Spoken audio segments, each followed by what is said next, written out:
विश्वासरावना सरळ ओटीमध्ये घ्या, मी आलोच. डॉक्टर काहीतरी करा प्लीज. विश्वासराव वाचतील ना? हो, मी काही सांगू शकत नाही. आमच्याकडून आम्ही 100% प्रयत्न करू, इतकंच सांगू शकतो. पण डॉक्टर काही अंदाज दिला तर? काही अंदाज देऊ शकत नाही. तुमचं समाधान होईल असं उत्तर माझ्याकडे नाही आहे. हो, त्यांच्या शरीरात 3 गोळ्या घुसल्यात, प्रचंड रक्तस्राव होतोय. या अशा अवस्थेत मी काय पॉझिटिव्ह बोलणार? काय वाटेल ते करा, पण भैयासाहेब यात अडचणीत येणार नाही तेवढं बघा. नाना प्लीज, आम्हाला पोलिसांना कळवावंच लागेल. तसं नाही केलं तर आमच्या हॉस्पिटलचं मॅनेजमेंट अडचणीत येईल, शिवाय माझीही नोकरी जाईल. तेव्हा प्लीज. हां,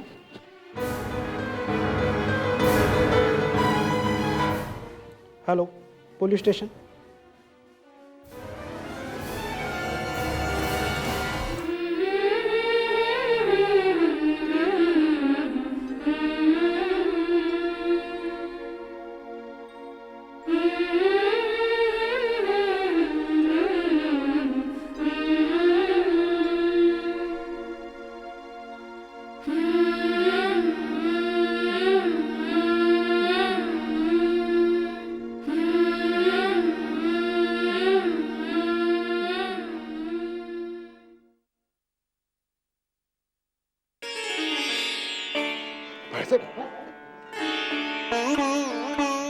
हे काय करताय भैयासाहेब? सामंत साहेब, तुम्ही एकही शब्द बोलला नाही तरी तुमच्या मनात काय चाललंय हे मी समजू शकतो. मीही एका मुलीचा बाप आहे. मुलीच्या डोळ्यातल्या अश्रूंची किंमत मलाही कळते. मी तुमच्या मुलीचा अपराधी आहे. आयुष्यभर जे कमावलं ते माझ्या मुलाच्या एका मूर्ख कृतीमुळे मी गमावून बसलोय.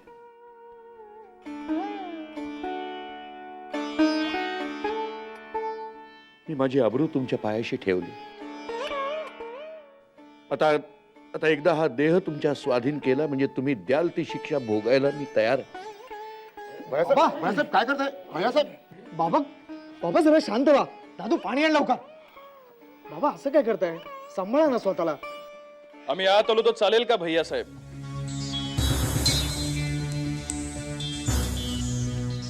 नाही, आजपर्यंत या वाड्यात अनेकदा आलो आम्ही.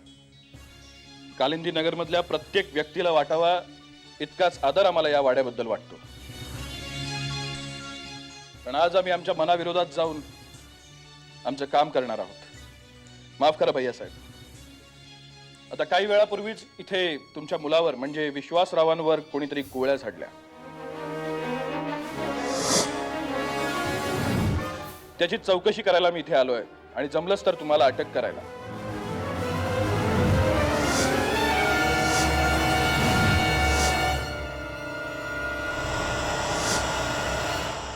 अरे इन्स्पेक्टर, काय बोलतोस कळतंय का तुला? तू जे बोलतोस ते केलंस ना तर अख्खं कालिंदी नगर पेटून उठेल. कळतंय का तुला? ज्या मनगटाच्या बळावर आजपर्यंत हे कालिंदी नगर उभं आहे त्यालाच तू बेड्या ठोकायला निघालास. काय करतोस ते कळतंय का तुला? जयसिंग, शांत रहा. हो पण बाबा, आम्ही जे आजपर्यंत केलं ते स्वतःच्या तोंडाने कधीही बोललो नाही म्हणून इथपर्यंत येऊन पोहोचलो.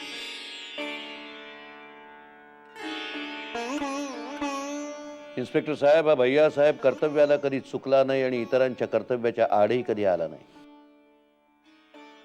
तुम्ही तुमचं काम करा. Thank you sir. भैया साहेब, मला फक्त एकाच प्रश्नाचं आता उत्तर हवंय. विश्वासरावांवर गोळ्या कुणी झाडल्या? मी झाडल्या गोळ्या. बोल, काय करतो माझं?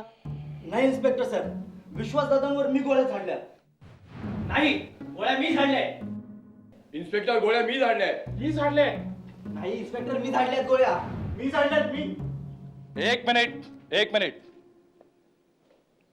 कोणत्याही व्यक्तीबद्दल श्रद्धा असणं चांगलंच, पण आंधळी श्रद्धा असू नये. पण इन्स्पेक्टर, तुम्ही कुठल्या आधारावरती हा आरोप करताय की आम्ही कायद्याची दिशाभूल करतोय? अक्का साहेब, विश्वासरावांचा साखरपुडा ठरवला होता तुम्ही. तो मोडला असं कळलं आम्हाला. आणि विश्वासरावांनी दुसऱ्याच कुठल्या मुलीबरोबर लग्न केलं आणि म्हणूनच चिडून जाऊन भैयासाहेबांनी स्वतः. हे बघा, मला त्या मुलीला भेटायचंय. प्लीज तुम्ही माझी मदत केलीत तर बरं होईल.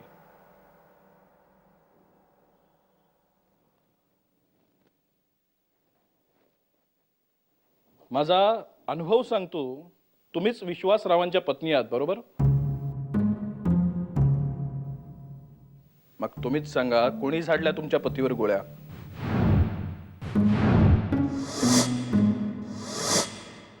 हे बघा, घाबरून जाऊ नका.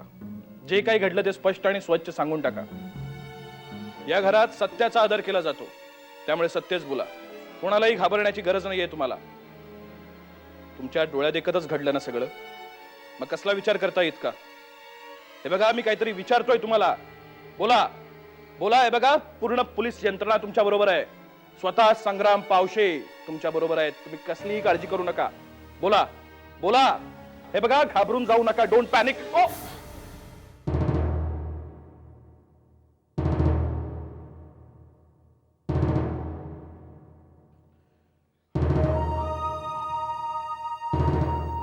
इन्स्पेक्टर साहेब, तुम्हाला जी काही साक्ष हवी आहे ती मी देतो.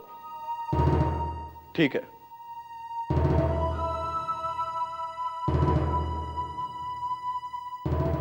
पण हे पहा, माझ्या घरच्यांना त्रास देऊ नका. बोला, काय हवंय तुम्हाला? हेच की ए इन्स्पेक्टर, तुझी चौकशी संपली. तुला हवी असणारी साक्ष कोणी दिली नाही, अगदी विश्वासच्या बायकोनही नाही. तेव्हा नुसत्या ऐकलेल्या गोष्टींवर तू भैया साहेबांना अटक करू शकत नाहीस. जा, अख्ख्या कालिंदी नगरात अशी एक व्यक्ती घेऊन ये ज्याने भैया साहेबांना विश्वासावर गोळ्या झाडताना पाहिलं. अशी एक व्यक्ती घेऊन ये आणि मग अटक करायच्या गोष्टी कर. कळलं काय? भैया साहेब, तुम्ही मगाशी कबुली जबाब. मिळणार नाही. तू त्यांना तसं करायला भरीस पाडू नकोस. अर्थात तू तसं करूही शकणार नाहीस, कारण कायदा आम्हालाही कळतो. ठीक आहे, ठीक आहे. नाही, पण सत्य आणि न्यायाचा आदर्श घडवणाऱ्या या वाड्यात असत्याची पाठराखण होते यासारखं दुर्दैव नाही. मायला नको तेच घडले. बाबा, पाहिली का तुमच्या लाडक्या लेकाची करतूत?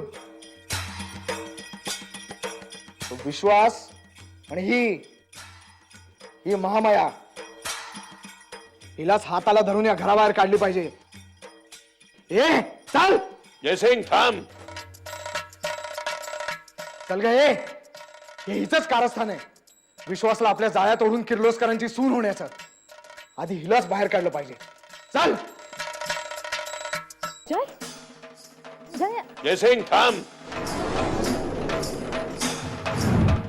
ती मुलगी या घरामध्येच राहील.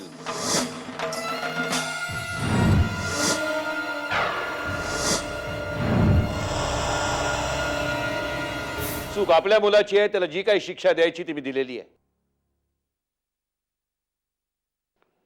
पण ही मुलगी विश्वासची बायको म्हणून या घरामध्ये आलेली आहे.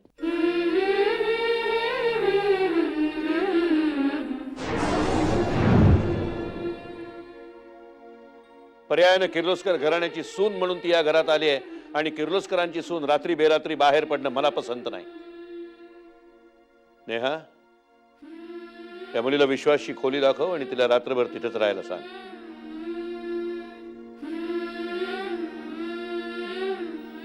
नाना, नाना कसा आहे दादा?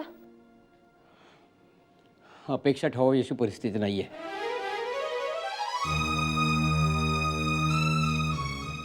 डॉक्टर प्रयत्न करतायत, पण त्यांचाही हवाला परमेश्वरावरतीच आहे.